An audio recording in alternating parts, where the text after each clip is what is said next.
कैसे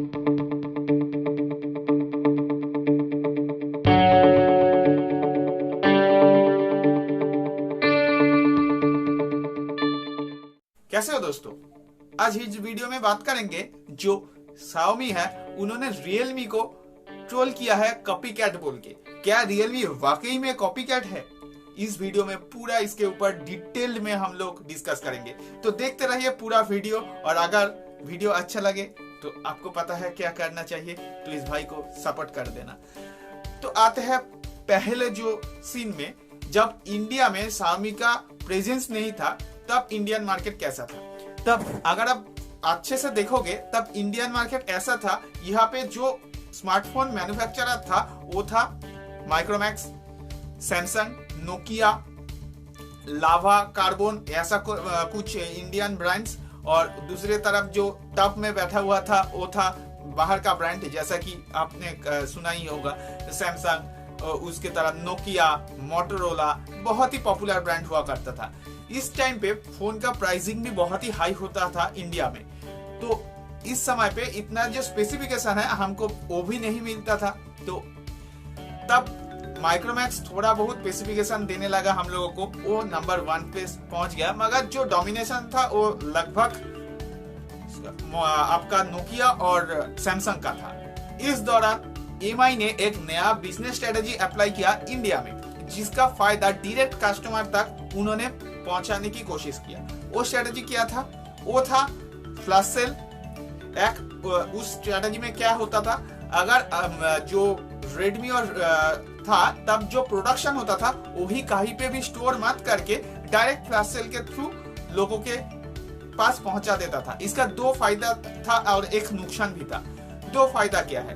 एक हम लोगों का फायदा, क्योंकि इसका प्राइस कम होता था, क्योंकि यहाँ पे जो पैसा वो स्टोर में देता था वही स्टोर में ना देके डायरेक्ट हम लोगों के तरफ पहुंचा सकता था। उसके ऊपर जो हुआ था उसका जो पैसा था वो कम इन्वेस्टमेंट होता था वहाँ पे, वो इन्वेस्टमेंट हम लोगों का डायरेक्ट फायदा होता था प्राइस कम के ऊपर। और दूसरा है, ये प्राइस कम होने के बाद भी जो स्पेसिफिकेशन वो लोग ऑफर करता है हम लोगों को, वो बिल्कुल ही अदर्स ब्रांड के ऊपर बहुत ही अच्छा स्पेसिफिकेशन था। मगर एक प्रॉब्लम था, उसका कैमरा तब इतना अच्छा नहीं था, मगर ओवरऑल जो स्पेसिफिकेशन था बहुत ही अच्छा होता था। और दूसरे तरफ जब ये नुकसान क्या है, बहुत सारा फोन जिसका स्पेसिफिकेशन बहुत ही हाई है वो मार्केट में अवेलेबल नहीं मिलता था, क्योंकि ये एक ऑनलाइन सेंट्रिक फोन है। अगर आप प्रोडक्शन नहीं है तो ये सेल भी नहीं कर सकता था। तो एक सेल होने के बाद अगर आपको मिल जाए तो अच्छा, नहीं तो आपको 2-3 वीक, 4-4 वीक आपको वेट करना पड़ता था, और नहीं तो बाहर जाके बहुत ही ज्यादा दाम पे करके आपको खरीदना पड़ता था। एक प्रॉब्लम था, मगर ये स्ट्रेटेजी बहुत ही हिट हुआ और बहुत सारा लोग एमआई खरीदना प्रेफर किया।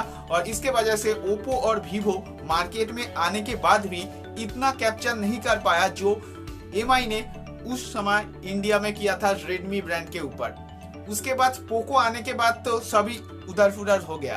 तो ये जो स्ट्रेटेजी था इसको ही अप्लाई किया बीबीके इलेक्ट्रॉनिक्स ने। जो बीबीके इलेक्ट्रॉनिक्स इसमें लॉन्च किया रियलमी को। देखिए यहाँ पे नाम गौर से सुनिए, रेडमी, रियलमी, यहाँ पे नाम को सिर्फ कॉपी, नाम भी एक तरफ उसका ऊपर इन्फ्लुएंस किया है जो वो सेल है उसके से कॉपी करके वो सेल भी कैप्चर करना चाहा है इस कंपनी ने, तो रियलमी नाम रख दिया। तो किसी को अगर आप रेडमी के जगह उतना एडुकेटेड नहीं है तो उसको आप रियलमी का फोन सजेस्ट कर दो तो खरीद लेगा, क्योंकि उसको पता नहीं चलेगा कि ये रेडमी और रियलमी अलग ब्रांड है। ये स्ट्रेटेजी लेके जो वीवो और ओप्पो को सक्सेसफुल यहाँ पे नहीं कर पाया बीबीके इलेक्ट्रॉनिक्स, मगर रियलमी बहुत ही सक्सेसफुल रहा। रियलमी भी बहुत आगे आ चुका है और बहुत कम दामों में ज्यादा स्पेसिफिकेशन आपको ऑफर कर पा रहा है, सिमिलर जो रेडमी है उस तरफ। और ये ब्रांड भी सिर्फ ऑनलाइन काम करता था। जब पहले रेडमी आया था तब रेडमी भी ऑनलाइन काम करता था, उसका ऑफलाइन स्टोर अभी के तरह नहीं था। तो यहाँ पे तो आप कह सकते हो एक कॉपी था।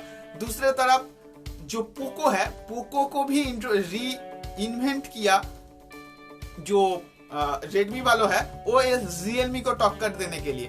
तो आप एक चीज सोचो, ओप्पो, पोको, तो सिर्फ रियलमी नहीं, Xiaomi का ही दूध का धुला हुआ ब्रांड नहीं है, वो भी सेम काम करता है।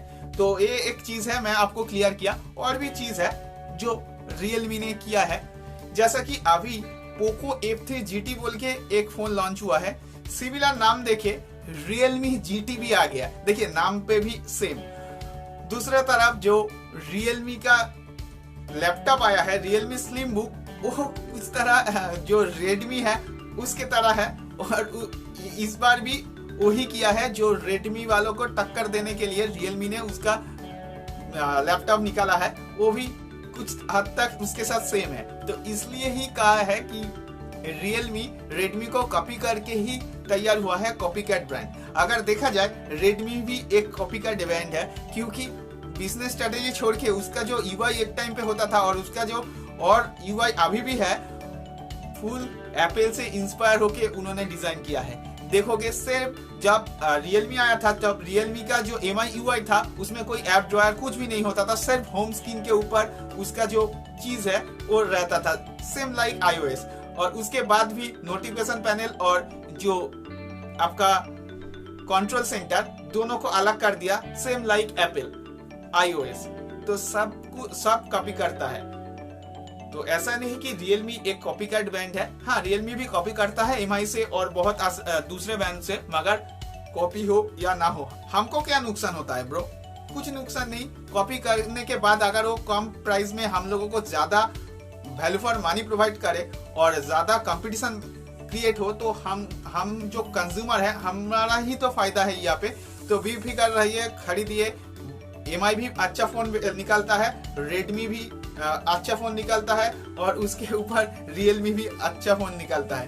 तो जिसमें स्पेसिफिकेशन अच्छा है, कोई ब्रांड नहीं देख के उस फोन को खरीदना चाहिए। ये मेरा ओपिनियन है और ये मैं कहना चाहता हूँ। तो इस वीडियो में क्या मैं पूरा एक्सप्लेन कर पाया हूँ? अगर है तो इस वीडियो को लाइक कीजिए, शेयर कीजिए, चैनल को सब्सक्राइब कीजिए और हमारा चैनल के साथ जुड़ जाइए। तो मिलते हैं नेक्स्ट वीडियो में।